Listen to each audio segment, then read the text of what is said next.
So Princess Anne just blocked Camilla from a royal ceremony, and the reason it caused such a reaction is not merely that Anne did it, but that a ceremony is one of the most public, most symbolic, most carefully choreographed events in the entire royal calendar, because ceremonies are where the monarchy displays itself to the world, where the hierarchy of the family is made visible, where who stands where and who plays what role communicates to everyone watching the standing of each member of the institution.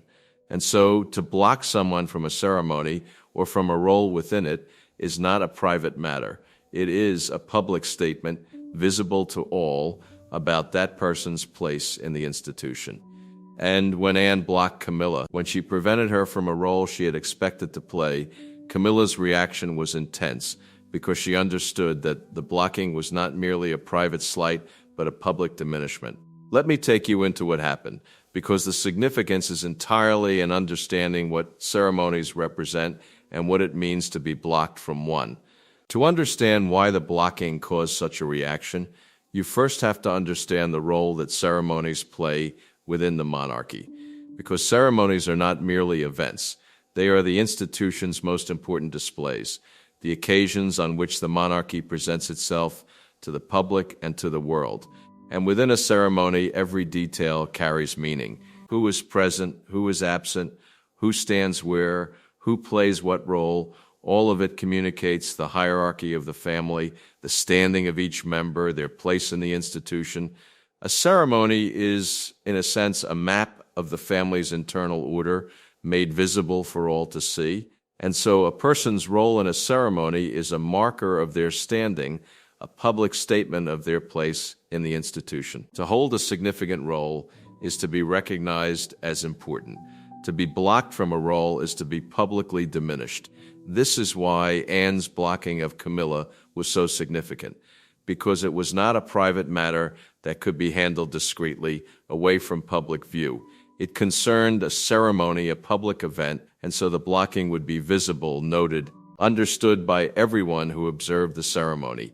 Camilla's exclusion from her expected role would be seen by all, interpreted as a statement of her diminished standing, understood as a public marker of her reduced place in the institution. And this public dimension made the blocking far more significant than a private slight could ever be.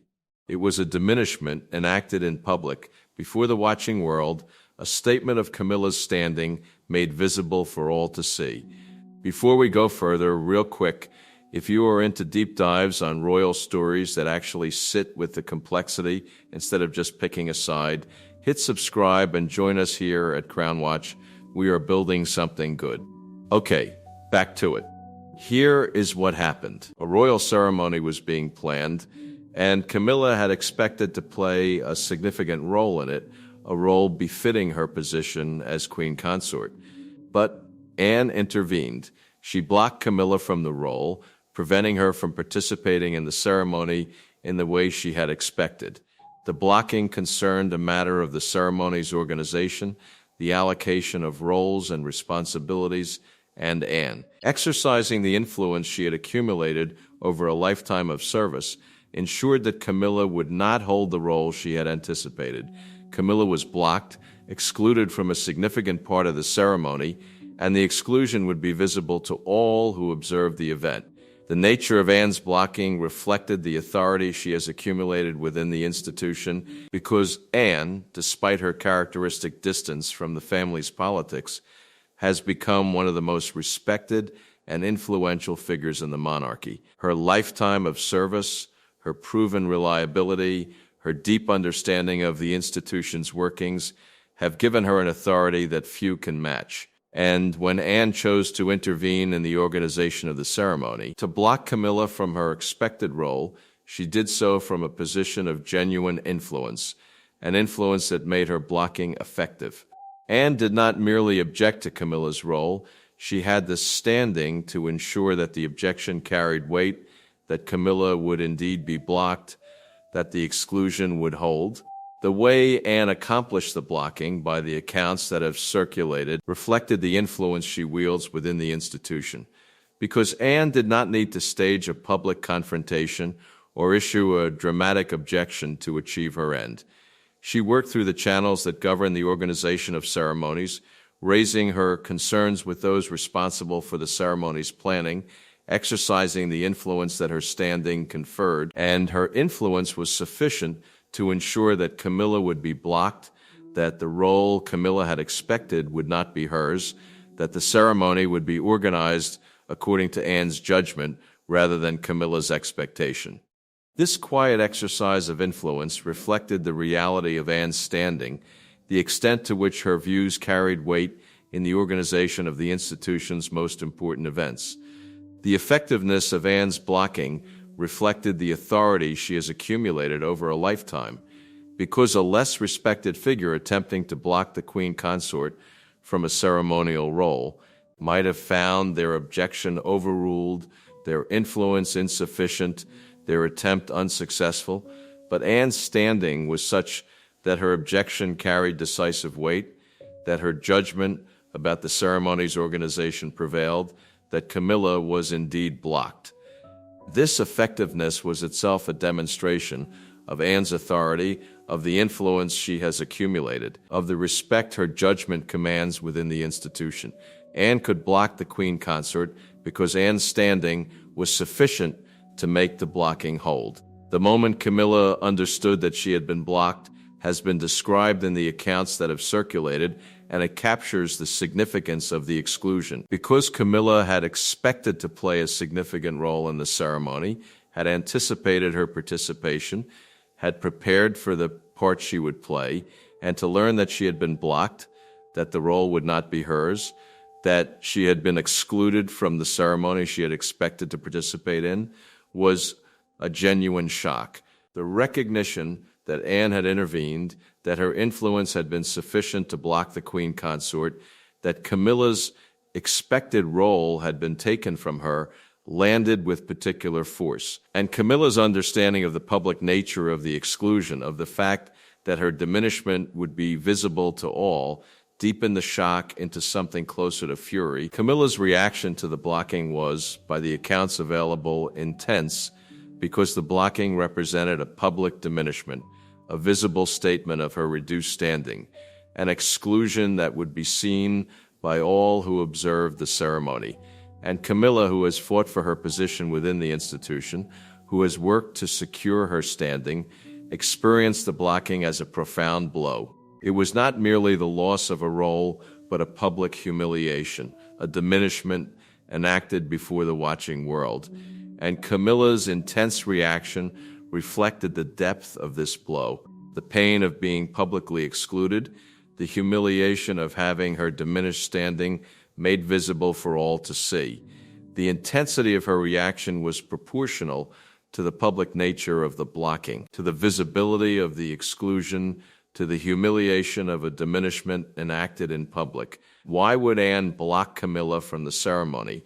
Why would she intervene to exclude the queen consort from a role she had expected to play? The answer, by the accounts available, lies in Anne's assessment of what the ceremony required and who should play its significant roles. Because Anne has strong views about the conduct of ceremonies, about the importance of getting them right, about the appropriate allocation of roles and responsibilities, and she concluded in this instance that Camilla should not hold the role she had expected, that the ceremony would be better served by a different allocation. Whether this conclusion reflected a judgment about Camilla's suitability, or about the appropriate hierarchy the ceremony should display, or about some other consideration, Anne acted on it, blocking Camilla from the role and service of her vision of how the ceremony should be conducted. To understand the weight of what Anne did, it helps to appreciate the extraordinary importance that ceremonies have always held within the monarchy, because the British monarchy is, in a profound sense, a ceremonial institution.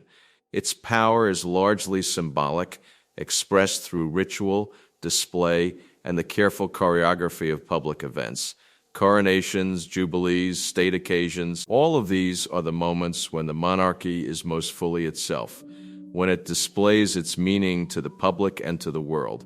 And the details of these ceremonies, the allocation of roles, the ordering of precedence, the choreography of who does what, are not incidental.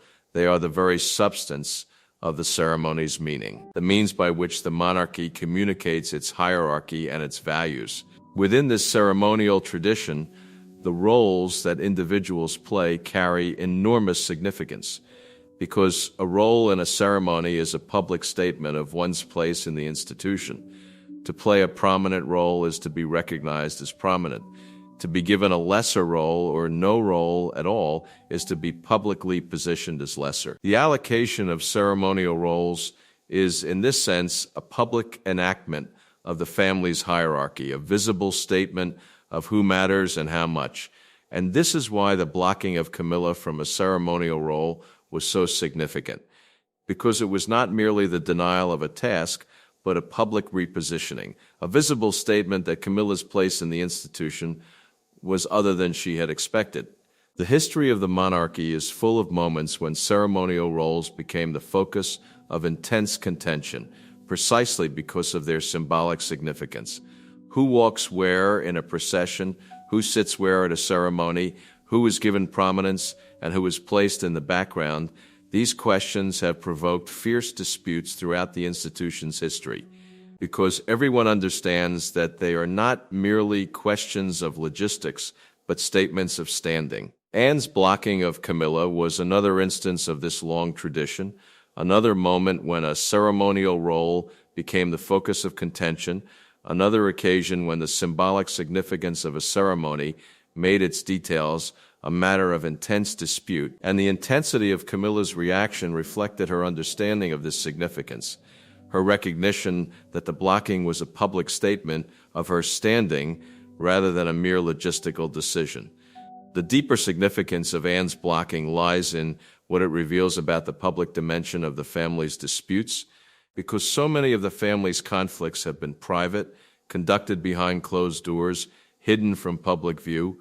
But the blocking of Camilla from the ceremony brought the disputes into the public realm, made them visible, enacted them before the watching world. And this public dimension changed the nature of the conflict. A private dispute can be managed, contained, resolved without public awareness.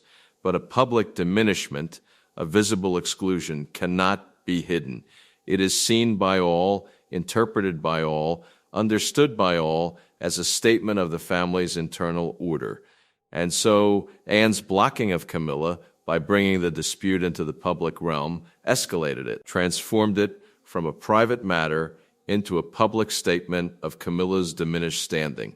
It is worth considering the blocking from Camilla's perspective, because the public nature of the diminishment gave her reaction a particular intensity that deserves understanding, because Camilla has spent decades working to secure her standing within the institution, enduring public hostility, weathering criticism, gradually earning the position she now holds, and to have that standing publicly diminished, to be excluded from a ceremonial role before the watching world, must have felt like a reversal of everything she had worked to achieve.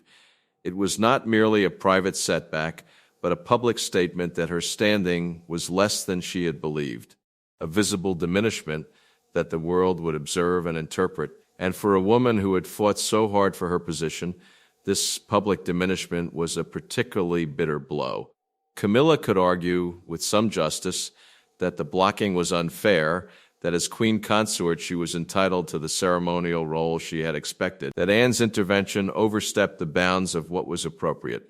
She could argue that the public nature of the diminishment was itself a form of cruelty, that a private resolution would have spared her the humiliation of a visible exclusion, and she could argue that Anne, whatever her standing, had no proper authority to block the queen consort from a ceremonial role, that the intervention represented an improper exercise of influence. These arguments are not without force, and they help to explain the intensity of Camilla's reaction, because from her perspective, the blocking was not merely a decision about the ceremony's organization, but an improper and public humiliation, a diminishment that she had every reason to resent. The intensity of Camilla's reaction, then, reflected the genuine injury she experienced. Whatever the merits of Anne's judgment about the ceremony's conduct, the effect on Camilla was a public humiliation, a visible diminishment, a reversal of the standing she had worked to secure, and her reaction, however dramatic, was rooted in this genuine injury, in the real pain of being publicly excluded from a role she had expected to play. The blocking may have reflected legitimate considerations about the ceremony's conduct, but its effect on Camilla was a wound that her intense reaction reflected, a public diminishment that she had every reason to feel deeply. This escalation into the public realm carries significant risks for the institution, because the monarchy depends, for its dignity and its standing, on presenting a united front to the public, on containing its internal disputes, on maintaining the appearance of harmony, and a public diminishment, a visible exclusion, threatens this appearance. It reveals the family's divisions, makes its conflicts visible, undermines the united front that the institution seeks to present. And so Anne's blocking of Camilla, whatever its justification, carried a risk to the institution's dignity, a risk that the public visibility of the conflict would damage the monarchy's standing. This risk is part of what makes the blocking so significant and part of what may have provoked concern among those who worried about the institution's public image. The risk was compounded by the environment in which the modern monarchy operates, an environment of intense media scrutiny in which every detail of the family's public events is observed, analyzed, and interpreted. Because in this environment, a blocking of the kind Anne enacted cannot remain a private matter for long. The absence of Camilla from an expected ceremonial role, the visible exclusion, would be noticed by the media, reported, interpreted, subjected to the endless analysis that surrounds the royal family, and this media dimension amplified the risk, ensuring that the blocking would not merely be observed by those present at the ceremony, but broadcast to the wider world, transformed into a story, made the subject of the speculation and commentary that follows the family's every move. This media amplification is part of what makes public disputes so dangerous for the modern monarchy, because in an earlier era, a blocking of this kind might have been observed only by those present, its significance contained within the circle of the family and the court. But in the modern era, with its intense media scrutiny, no such containment is possible. Every visible detail becomes a story, every exclusion becomes a headline, every diminishment becomes the subject of endless analysis. And so the risk that Anne's blocking carried was not merely that it would be observed by those present, but that it would be amplified by the media into a public spectacle, a story of family division that would damage the institution's carefully maintained image of unity. For Anne, the decision to block Camilla, despite this risk, reflected her judgment that the matter was important enough to justify it, because Anne does not act carelessly. Her decision to block Camilla, to bring the dispute into the public realm despite the risks, reflected a conclusion that the matter genuinely required it, that the importance of getting the ceremony right justified the public exclusion of Camilla. Anne weighed the risk to the institution's dignity against the importance of the ceremony's proper conduct, and she concluded that the ceremony's proper conduct took precedence.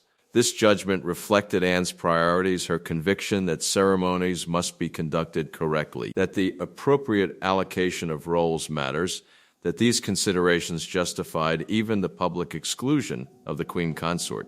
Charles's reaction to Anne's blocking was, by the accounts available, one of difficulty. Because Charles found himself caught once again between his sister and his wife, between his respect for Anne's judgment and his concern for Camilla's public humiliation. Charles could recognize that Anne had acted from genuine conviction, that her blocking reflected her views about the ceremony's proper conduct, but he could not fail to feel the pain of watching his wife publicly diminished, excluded from a ceremony before the watching world, and Charles was left to navigate once again the collision between his loyalties. Unable to fully support either his sister's judgment or his wife's desire to avoid public humiliation, his difficulty reflected the impossible position that these disputes so often create for him, caught between the people he cares about, unable to satisfy all of their competing claims. Catherine's place in the aftermath of Anne's blocking reflected her characteristic restraint, because Catherine, whatever her views on the matter, did not involve herself in the public dispute or seek to capitalize on Camilla's diminishment.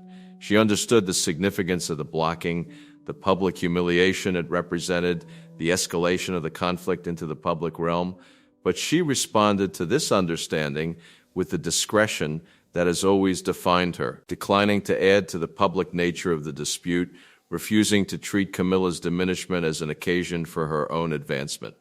Catherine's restraint reflected her recognition that the public visibility of the family's disputes was itself a risk to the institution, and that adding to that visibility would only deepen the damage. Edward, characteristically, understood the blocking in terms of its risks to the institution's dignity, because Edward, who values the institution's public standing, recognized the danger of bringing the family's disputes into the public realm, of enacting a diminishment before the watching world. He would have preferred that the matter be handled privately, that the conflict be contained, that the institution's united front be preserved.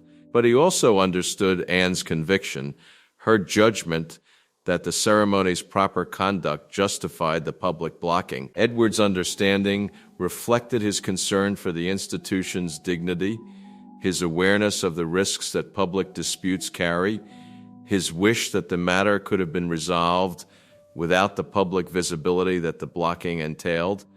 William's place in the aftermath of the blocking reflected his understanding of the ceremonial dimension of the monarchy's power, because William, who will one day preside over the institution's most important ceremonies, understands the significance of ceremonial roles, the weight they carry, the statements they make, and he would have recognized that the blocking of Camilla was not a minor matter, but a significant statement about her standing, a public repositioning that carried real consequences. William's understanding of the ceremonial dimension of the monarchy would have inclined him to take the blocking seriously, to recognize its significance, to appreciate the weight of what Anne had done.